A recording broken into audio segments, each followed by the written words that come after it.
안녕하십니까. 이번 시간은 페이지 97페이지 보시면 철근의 가공부터 시작을 하도록 하겠습니다. 철근의 가공이란 것은 철근을 구부리는 것이 가공 개념이 되겠습니다. 이 가공 파트에서는 기본적으로 알아두실 것이 저거죠. 거기 1번에 보시면 과거에는 우리가 이제 철근의 직경에 따라서 냉각 가공하고 그다음에 가열 가공을 우리가 하였습니다. 그런데 지금은 기본 원칙이 상온에서 가공하는 것을 원칙으로 잡고 있습니다. 그러면 상온에서 가공한다는 것은 바로 냉각 가공을 의미하고 있습니다. 가열 가공이 아닌, 그래서 가스 이제 불을 가해서 이렇게 굽히는 그런 형태가 아닌 그냥 자연스럽게 그냥 상온에서 일반 온도에서 철근을 구부리는 것을 보통 냉각 가공이라고도 칭합니다. 그래서 상온에서 가공하는 것을 원칙으로 잡고 있습니다. 기준 정리해 두시면 됩니다.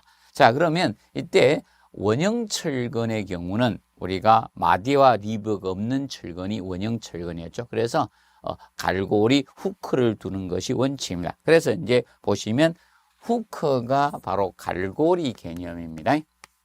그래서 철근이 뽑히지 않도록 끝부분에 우리가 갈고리를 두는 것을 보통 후크라고 칭하고 있습니다. 그래서 원형 철근의 경우는 갈고리를 두는 것을 원칙으로 잡고 있습니다. 그런데 이형 철근의 경우도 갈고리를 두는 것이 기본이 생략을 할 수가 있지만 거기 보시면 페이지 97페이지에 나오죠. 기둥부의 돌초부 철근의 꿀뚝근 이러면 결과적으로 거의 대부분의 철근도 이형 철근이라도 갈고리를 두자는 겁니다. 그래서 이제 대표적으로 중요 부분은 당연히 다 둬야 되겠죠. 그런데 이 스트럽이라는 것은 우리가 너끈을 우리가 스트럽이라고 칭합니다. 너끈 개념. 그래서 이 스트럽, 보통 보의 주철근을 감싸는 철근을 우리가 스트럽 너끈이라고 표현을 합니다. 그리고 띠철근, 띠철근은 기둥의 바로 주철근을 감싸는 철근을 우리가 띠철근이라고 표현을 합니다. 그래서 이 경우도 후크를 둬야 된다. 이형 철근이라도 이 갈고리를 후크를 둬야 된다는 거예요. 갈고리를 둬야 된다는 점을 우리가 기억을 해 두시면 되겠습니다. 자, 그러면 당연히 보의 이제 정착 철근은 갈고리를 둬야 되겠죠. 그런데 주의할 점은 이 점입니다. 지중보. 자, 이 지중보의 경우는 우리가 갈고리를 우리가 생략할 수가 있습니다. 갈고리 생략을 할 수가 있는 것이 지중보의 경우는 갈고리 생략이 가능하다는 점을 우리가 알아두도록 해주시면 됩니다. 지중보의 경우는 왜 갈고리를 생략할 수 있는가 하면 일반 보의 개념하고는 다르죠. 그래서 이제 지중보라는 것은 이제 주각을 고정 상태로 하기 위해서 우리가 땅 속에 있는 보죠. 그러면 이제 이것이 이제 기초입니다. 자, 기초가 있고 기둥이 있고 이 주각 부분이죠. 그래서 기둥과 기둥을 이제 이 주각 부분을 강하게 연결해 준 게 지중보였죠. 지중보는 여기입니다. 그러면 여기가 땅이죠. 여기가 땅이고 이 지중보가 있을 경우는 일반적으로 그죠? 하중이 작용이 되더라도 밑에가 처짐이 없죠. 밑에가 집안에 반력이 생깁니다. 그렇기 때문에 이 철근이 뽑히지 않습니다. 그래서 지중보는 갈고리를 생략할 수가 있는 겁니다. 그 점을 우리가 정리해 두시고요. 그리고 이제 거기 보시면 주철근의 표준 갈고리였죠. 그러면 기둥이나 보의 주철근의 표준 갈고리. 그래서 기둥과 이런 보의 이제 주철근 갈고리는 두 가지가 있다는 거예요. 주철근은 표준 갈고리가 180도하고 두 가지 개념이 있다는 겁니다. 180도 표준 갈고리하고 90도 이 두 가지의 갈고리 개념이 있다는 겁니다. 그러면 이제 대표적으로 표준 갈고리는 해놨죠. 180 구부림 반응 끝에서. 그러면 철근을 갖다가 이렇게 해서 또 이겠죠. 그러면 이것을 구부릴 거 아닙니까? 그래서 이제 180도 표준 갈고리. 그럼 원을 해서 이 철근을 이렇게 구부리게 됩니다. 이런 식으로 철근을 가공을 하겠죠. 후크 갈고리를 둡니다. 이 상태에서 우리가 이렇게만 우리가 구부려 놓으면 됩니까? 이게 잘 빠질 수가 있겠죠. 그래서 여장을 더 연장을 해주는 겁니다. 그래서 이제 반응 끝에서 철근 직경의 4배나 아니면 이거죠. 60mm 이상 연장을 더 해주자는 겁니다. 그러면 여기에서 더둥기를 두자 이겁니다. 철근 직경에 이렇게 해서 더 연장을 해주자는 겁니다. 그럼 여기에서 이 연장해야 되는 부분, 이것이 철근 직경의 4배다 이 뜻입니다. 철근 직경의 지름의 4배 이상, 철근 직경의 4배 이상을 하거나 아니면 60mm 이상 해주자는 거예요. 둘 중에 60mm 이상, 우리가 6cm 이상 더둥기를 투자하는 개념이 됩니다. 그런데 90도 표준 갈고리의 경우는 180도보다는 약할 수밖에 없죠. 그래서 우리가 그거는 끝에서 12배를 더 두자는 거고요. 안전을 위해서. 90도로 굽힐 때는 이렇게 90도로 굽힐 때 조금 잘 또 뽑힐 가능성이 높겠죠. 그래서 12배 해주자는 거고요. 뭐 간단히 알아두시면 됩니다. 자, 그리고 이제 스트럽, 너끈 스트럽이나 이런 띠철근, 띠철근의 경우는 우리가 요거는 표준 갈고리가 2가지 개념이 있다는 겁니다. 그래서 거기 보시면 90도하고 135도 표준 갈고리가 2가지 개념이 있다 이겁니다. 그래서 이제 연장은 동일하게 가주시면 되는 것이고요. 봐두시면 됩니다. 자, 그래서 이제 이 갈고리, 이 갈고리 길이는 나중에 주의하실 것이 이 갈고리 길이는 철근의 이음 및 정착 길이에 포함을 시키지 않습니다. 철근의 이음 길이 및 정착 길이에 포함을 시키지 않습니다. 정착 길이에 포함이 안 됩니다. 별도로 둬야 됩니다. 별도로 우리가 둬야 된다는 점을 기억을 해 두시면 되겠습니다. 그리고 97페이지 철근의 이음 및 정착 부분이 나오고 있습니다.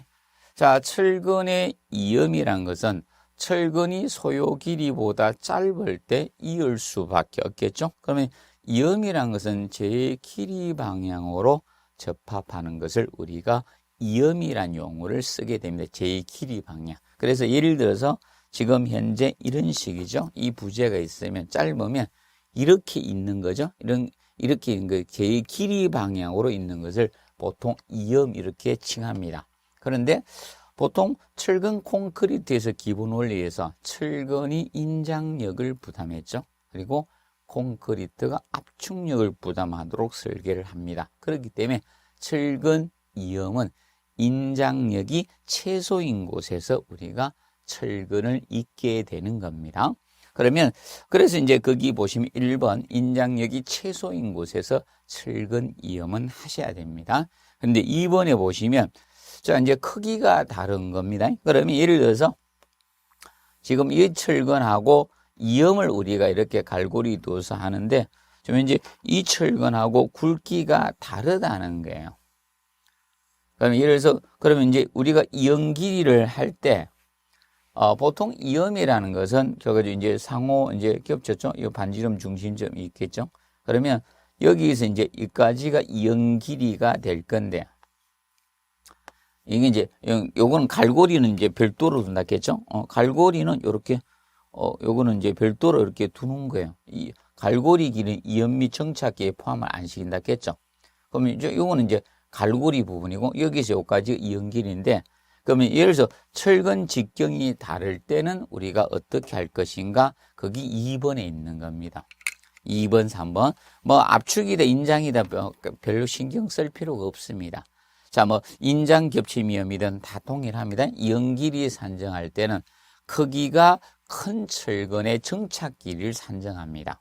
그러면 두 가지. 그래서 예를 들어서 지금 현재 이 철근이 굵다고 치면 크기가 큰 철근의 정착 길이를 산정합니다. 시계에서 산정하고, 그리고 크기가 작은 철근의 겹침 이응기를 산정해서 안전을 위해서 두 값 중에 큰 값으로 우리가 이응 길이가 되는 겁니다. 그래서 이제 과거에는 무조건 그냥 가는 철근 기준을 잡았는데, 현재는 크기가 큰 철근의 정착기를 산정을 하고, 그리고 작은 철근의 겹침 이응기를 산정해서 두 값 중에 큰 값이 나온 걸 가지고 이응기를 하자는 겁니다. 그래야지 안전하겠죠. 그래서 큰 값 가지고 이제 설계가 된다는 점을 기억을 해 두시면 되겠습니다. 그래서 무조건 어느 철근을 기준으로 잡는다가 아니다. 그래서 두 가지 값 중 큰 철근의 정착 길이를 산정하고, 그리고 가는 철근에 우리가 작은 철근의 겹침 이응기를 산정, 두 값 중에 큰 값으로 간다는 점을 기억을 해 두시면 되겠습니다. 자, 그리고 이제 넘겨 보시면, 자, 5번에 이제 보실까? 자, 이제 보의 이제 주근 위험에 대해서 보도록 하겠습니다. 자, 그러면 자, 기본적으로 이제 보의 경우는 이 개념을 아시면 돼요. 자, 현재 이게 기둥입니다. 기둥이고, 자, 이것이 기둥과 기둥을 연결하는 보가 되겠죠.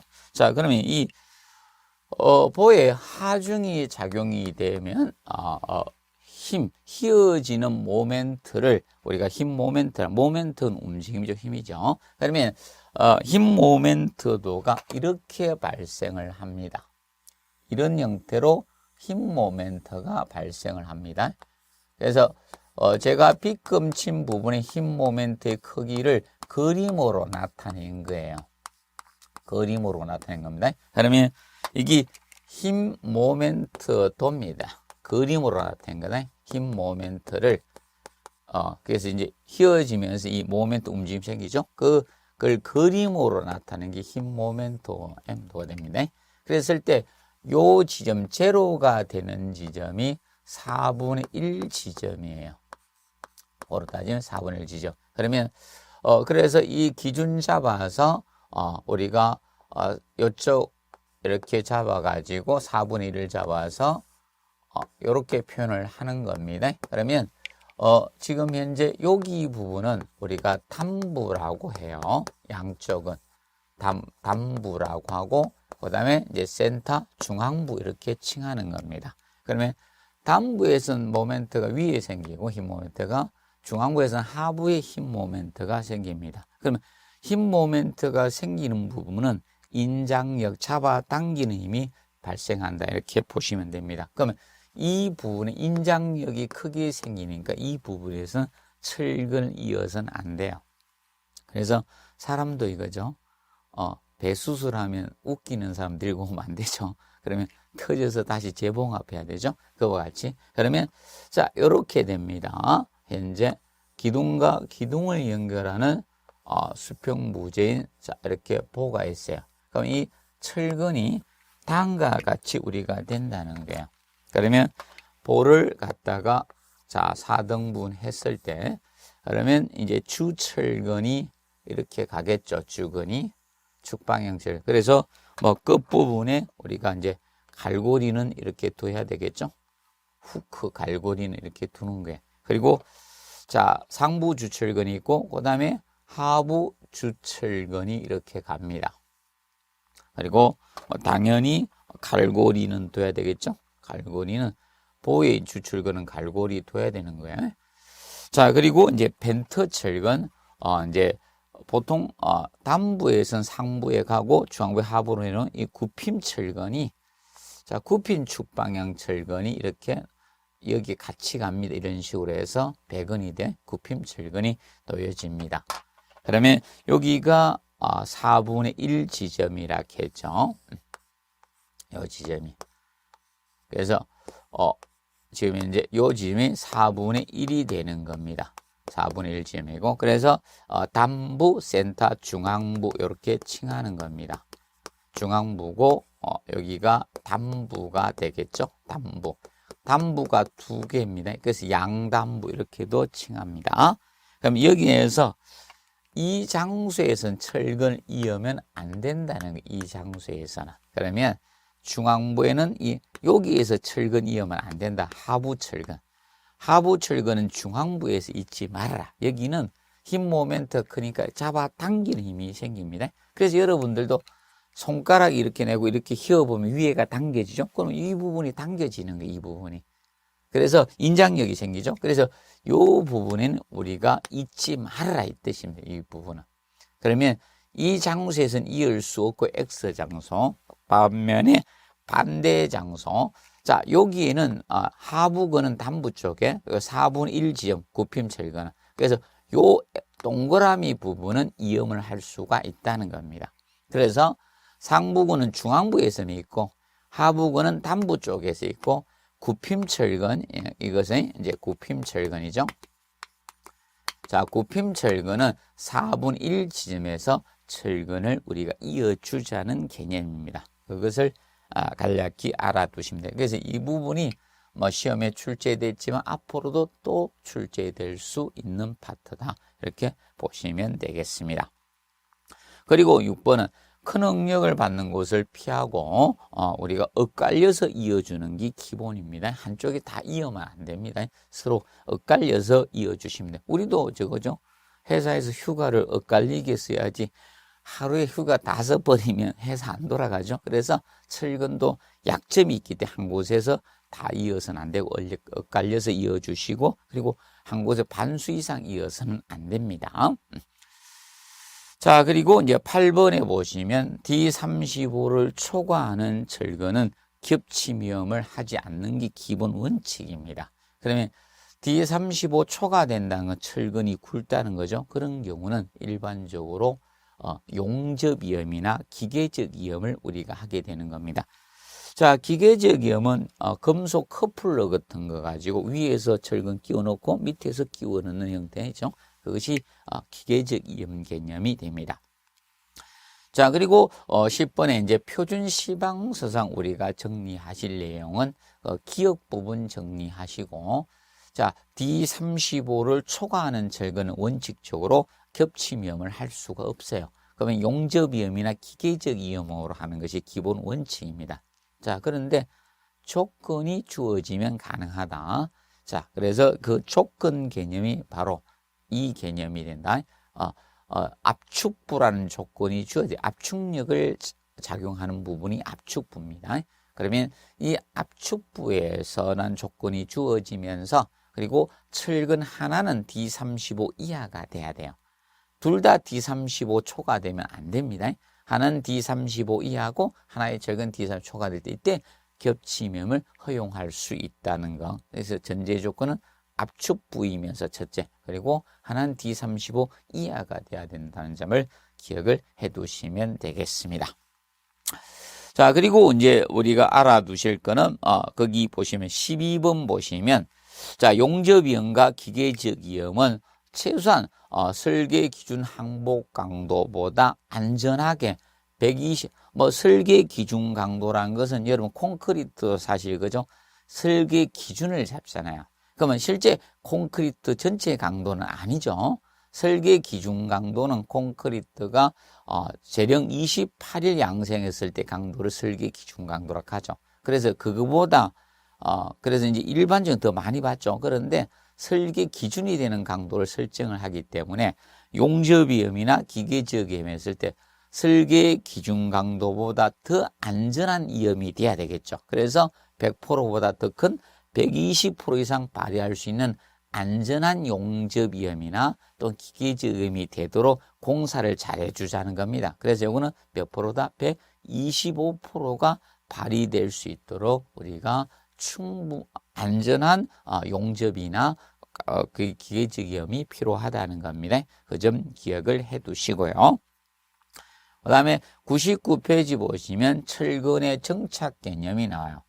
자, 정착은 이거죠. 자, 보의 철근을 그대로 여기까지만 배관하면 똑 떨어져요. 그래서 보해 철근의 경우는 기둥에다가 고정을 시켜야지 철근이 뽑히지 않겠죠. 그래서 우리가 다른 부재에 고정시키는 것이 바로 정착 개념이 되는 겁니다. 그럼 이 정착은 뼈대를 아시면 됩니다. 그러면 특히 철근 콘크리트 라멘 구조일 때, 자, 라멘 구조는 기둥보로 이루어진 구조죠. 그러면 기본적으로 자, 이렇게 될 겁니다. 자, 철근 콘크리트 무엇이 있다? 기둥이 있어야 될 겁니까? 기둥. 기본적으로 기둥이 필요할 거고, 그러면 기둥 밑에 이제 기초가 있겠죠? 이렇게 해서, 자, 기초가 이렇게 있을 겁니다. 기초가 있고. 그러면 이때, 기둥과 이제 주각을 고정시켜주는, 자, 보가 뭐였습니까? 지중보였죠? 지중보가 있을 것이고, 자, 이것이 기둥입니다. 그러면 기둥과 기둥을 연결하는 수평 부재인 뭐가 있다? 보가 있겠죠? 큰 보가 있죠. 그러면 기둥과 기둥을 연결한 보는 보통 보라고도 하고 또는 큰 보 아니면 보 이렇게 하면 됩니다. 보가 있을 거고, 그리고 이 큰 보하고 큰 보를 연결해 주는 보를 우리가 작은 보라고 합니다. 큰 보하고 큰 보를 연결해 주면 이것이 작은 보예요. 작은 보. 그리고 슬래브 벽체, 슬래브 바닥판 이렇게 치겠죠. 요 지하면 여기 이제 벽체가 되겠죠. 자, 그래서 기본적인 이겁니다. 그래서 기둥의 주거는, 기둥은 당연히 기초로 힘을 전달하죠. 당연히 기초에 정착하면 되는 것이고, 그리고 이제 두 번째, 보는 기둥과 기둥을 연결한 수평 부재가 보죠. 그러니까 당연히, 자, 기둥에다가 정착이 되는 겁니다. 그런데 작은 보는 큰 보하고 큰 보를 연결했기 때문에 큰 보에다가 정착이 되죠. 작은 보의 경우는. 자, 그리고 이제 지중보의 지중보는 자, 주각을 고정 상태로 해준 부분이죠. 그래서 기초에 정착해도 되고 기둥에 정착해도 되는 겁니다. 그런데 지중보의 경우는 갈고리는 생략할 수 있다 했죠. 그리고 벽철근이 이제 4번에 나옵니다. 자, 그러면 여기에서 지금 지하 콘크리트 벽을 쳤습니다. 그러면 가로근일 때는 어떻게 됩니까? 기둥에 정착하면 되죠. 세로근일 때는 보에 정착이 되면 되는 겁니다. 그런데 자, 어떤 경우가 있는가 하면 지금 현재 그죠? 요거는 라멘 구조고, 그리고 우리가 내력벽식 있죠? 벽식 구조가 있죠. 전단벽식. 그래서 이제 내력벽 또는 우리가 전단벽이라고 했죠. 뭐 전단벽. 현재 아파트가 이 내력벽 전단벽식 구조가 많겠죠. 내력벽 구조 형태가 있다. 그러면 이 내력벽 구조 형태는 이거 있잖아요. 벽체하고 슬래브 두 개밖에 없잖아요. 현재 아파트가. 여기 벽체하고 슬래브 바닥판으로 구성이 되는 겁니다. 그렇게 상호 정착할 수밖에 없잖아요. 둘이밖에 없는데 다른 데 정착할 부재가 없죠. 벽식 구조는 벽하고 슬래브 두 개밖에 없습니다. 그러니까 벽체의 철근은 슬래브의 철근은 벽체의 정착을 하는 겁니다. 그래서 그 5번에 보면 슬래브 철근은 당연히 이 경우 슬래브는 보에 정착하면 되겠죠. 그런데 자, 그죠? 또는 벽체에 정착한다. 그러면 여기 벽식 구조일 때는 슬래브 철근이 벽에 정착할 수밖에 없는 거죠. 그래서 벽식 구조는 벽체하고 바닥판밖에 없습니다. 그래서 상호 정착을 할 수밖에 없는 겁니다. 그 점을 우리가 정리를 해 두시면 되겠습니다. 그 부분 봐두시고, 그 다음에 100페이지 보시면 철근과 콘크리트의 부착력 개념이 나옵니다. 부착력. 자, 보통 철근하고 콘크리트가 부착력이 우수하기 때문에 철근 콘크리트가 성립이 된 것이죠. 그러면 이때 콘크리트 강도가 커지면 부착력도 커질 수밖에 없습니다. 왜 그런가 하면 이거죠. 콘크리트가 밀실하게 타설돼야지 철근을 꽉 잡아줄 거 아닙니까? 그럼으로써 부착력도 증가가 되는 겁니다. 그런데 이번에 보시면 자, 철근의 주장 둘레의 길이하고 비례합니다. 그래서 보통 철근의 둘레 길이가 많아야지만 콘크리트하고 접하는 면적이 많아지겠죠. 그럼으로써 부착력 증가를 가져올 수가 있는 겁니다. 그래서 기본적으로 단면적이 동일한다는 것은 철근량이 같다는 겁니다. 그러면 단면적이 동일할 때는 철근량이 같을 때는 굵은 철근보다는 가는 철근을 많이 사용하는 것이 유리합니다. 그래서 기본적으로 이걸 기억을 해 두시면 되겠습니다. 예를 들어서 지금 현재 제가 이런 단면을 두 가지를 그린 요 단면이 있고 요 동일한 단면이 두 가지가 있습니다. 똑같은 크기예요. 철근량이 같기 때문에. 그럼 이랬을 때 자, 같습니다. 크기는 조금 차이가 있더라도 같다라고 보시면. 그럼 여기는 철근을 굵은 철근을 이렇게 썼어요. 굵은 철근을 4가닥만 쓴 반면에 여기는 철근은 가는데 개수를 말씀해요. 그러면 철근량이 같다는 겁니다. 단면적이 똑같다는 거예요. 자, 그러면 이렇게 동일하지만 현재 이렇게 가는 철근을 많이 쓰게 되면 철근의 둘레 길이 주장은 얘가 증가된다는 거예요. 그래서 이 가는 철근을 쓰는 것이 좋다는 겁니다. 이 가는 철근. 굵은 철근 적게 쓰는 거, 가는 철근 이 사용한 거, 가는 철근을 사용을 하는 것이 철근의 주장 둘레길을 증가해서 부착력 증가에 유리한 겁니다. 그래서 될 수 있으면 가는 철근 쓰는 것이 좋습니다. 시설계로는. 그래서 가는 철근을 사용함으로써 우리가 일반적인 부착 강도, 부착력도 증가되고 가는 철근을 쓰면 균열 제어에도 유리해요. 특히 이런 치마 균열 방지 이런데 가는 철근을 쓰는 것이 효과가 좋다 이렇게 보시면 됩니다. 그리고 세 번째, 철근의 표면 상태와 단면 모양에 따라서 달라진다 나왔죠. 그래서 이제 표면에 약간 녹슨 철근이 기본적으로 이겁니다. 녹슨 철근이 우리가 부착력은 좋습니다. 그리고 이제 원형 철근보다 이형 철근이 좋죠. 이형 철근은 마디와 리버가 있기 때문에 이형 철근이 부착력이 최소 40% 이상, 최대 200% 사이에서 보통 부착력이 증가가 됩니다. 그 점을 우리가 알아두시면 됩니다. 그리고 이제 6번에 보시면 철근의 간격 개념이 나옵니다. 자, 이 철근의 간격은 보통 순간격이 있고 중심간격 두 가지 개념이 있습니다. 그러면 중심간격하고 순간격 개념은 간단히 이 개념이 될 겁니다. 자, 철근을 봤을 때, 자, 여러분, 이형 철근이면 이런 마디와 리버가 이때 툭 튀어나올 거 아닙니까? 동그랗지 않죠? 원형 철근은 동일하지만 단면이. 그러면 지금 이제 이런 철근이 있을 때, 그러면 순간격이라는 건 이게 순간격이다. 그래서 가장 돌출한 표면 있죠? 여기에서 여기까지 최단거리 이것이 순간격 개념이 되는 거예요. 이거는 순간격이고, 그러면 중심간격은 센터에서 센터까지죠. 이것이 중심간격 개념이 됩니다. 중심간격. 이렇게 나누는데, 그러면 보통 이겁니다. 기둥이나 보에서는 순간격으로 가요.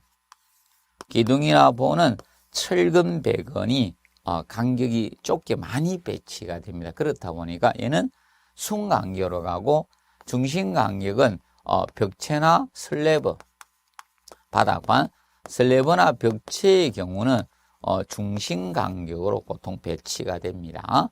그래서 여기는 주철근에 대해서 우리가 다룬 것 순간격. 그래서 철근과 철근의 순간격은 최소한 25mm 이상으로 하되 철근 공칭지름 이상으로 하고 이제 골재는 이제 머리가 아픕니다. 그 조건에 따라서 약간 달라지기 때문에 일정 이상 돼야 돼요. 그 세 가지 중에 큰 값으로 해가 우리가 하게 되는데, 그럼 기본적으로 우리가 알아두실 것이, 그래서 이제 기둥과 보의 이제 주철근은 보통 기본적으로 순간격으로 보통 가게 됩니다. 그래서 앞전 시험에 1번 지문이 종합문제 지문에 한 줄 언급이 됐습니다. 24회 때. 자, 그리고 거기 이제 100페이지 그래서 이제 그 개념을 우리가 이해해 두시면 되나. 그러면 철근의 간격은 왜 유지하느냐? 자, 콘크리트 탓을 할 때 어떻게? 콘크리트 이 철근 사이사이로 들어가야 되겠죠. 만약에 이 간격을 유지 못하면 콘크리트가 중에 이제 자갈이 이 사이에 걸리게 되면 어떻게 됩니까? 철근, 콘크리트 안 들어가겠죠. 그래서 철근의 일정한 간격을 유지하는데 특히 기둥과 보에서는 순간격으로 가고, 그런데 슬래브나 벽체는 중심 간격으로 가도 되는 이유가 이겁니다. 슬래브나 벽체는 철근 간격이 넓습니다. 그래서 여러분이 현장에 가보시면 벽체나 바닥판의 경우 철근의 간격이 굉장히 넓어요. 그런데 기둥은 간격이 굉장히 좁습니다. 많이 쭈뼈대니까. 쉽게 사람도 보시면 이거죠. 팔다리는 골밀도가 높아야 되겠죠. 굵어야 되잖아요. 그다음에 좀 많이 들어가야죠. 그리고 여러분들 이런데 배 이런데 보시면 전체가 다 안 들어갔잖아요. 갈비에 좀 들어가고 맞죠? 그거와 같이 일반 건물도 거의 비슷하게 우리가 설계된다 이렇게 보시면 됩니다. 그래서 차이가 있는 겁니다. 그 점을 우리가 알아두시고, 그래서 유일하게 24일 때 철근 간격 지문 한 줄이 언급이 되었습니다. 자, 그리고 철근 피복부터는 100페이지 철근 피복은 여기는 이제 이번 시간에는 여기까지 마무리하고 철근 피복과 관련돼서 다음 시간에 하도록 하겠습니다. 자, 수고하셨습니다.